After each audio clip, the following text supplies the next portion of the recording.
De même que les saints apôtres annonçaient au peuple la parole de Dieu et que leur âme était toute en Dieu, parce que vivait en eux l'Esprit de Dieu. Ainsi le moine contemple en esprit la grandeur de Dieu. Même s'il se trouve encore physiquement dans une étroite et pauvre cellule, il garde son cœur pour ne pas offenser son frère et ne pas contrister l'Esprit Saint par des pensées mauvaises. Il humilie son âme et ainsi tient à distance les esprits malins et de lui et des autres hommes qui implorent sa prière.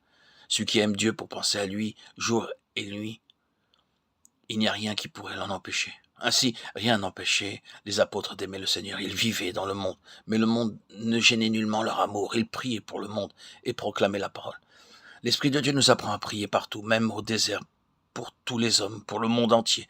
Il n'y a rien de meilleur que la prière. Les saints priaient sans cesse, ne restez pas une seconde sans prier. Celui qui est humble a déjà vaincu ses ennemis.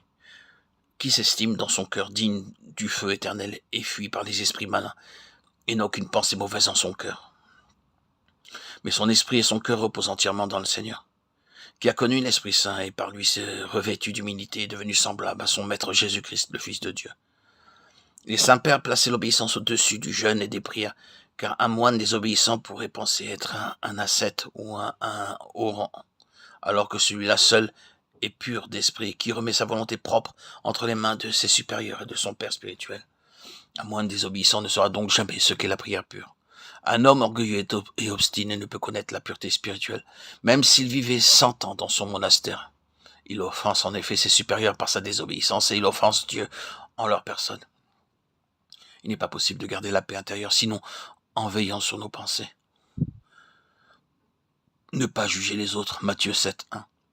Bien souvent, nous parlons de ce que nous ne connaissons pas ou de ce que nous connaissons mal, alors que peut-être ce frère est spirituellement semblable à un ange.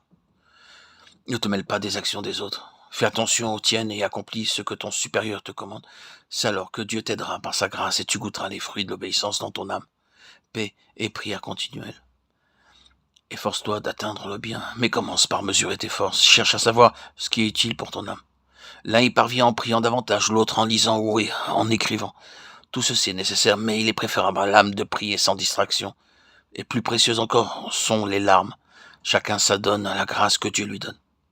Dans la vie commune, nous perdons souvent la grâce de Dieu parce que nous n'essayons pas d'aimer notre frère selon les commandements du Christ. Jean 13, 34. Si ton frère t'offense, et qu'en toi monte peut-être une pensée mauvaise.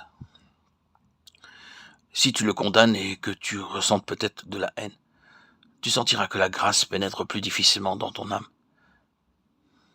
Exerce-toi donc par la paix de l'âme à aimer même celui qui te calomnie et à prier aussitôt pour lui. Demande à Dieu de toutes tes forces le don d'aimer tous les hommes, puisque le Seigneur a dit « Aimez vos ennemis » Matthieu 5, 44. Si nous les aimons, nous ne pouvons pas goûter la grâce divine. Et si par contre, notre amour déborde pour nos ennemis, nous recevrons des grâces sur grâce.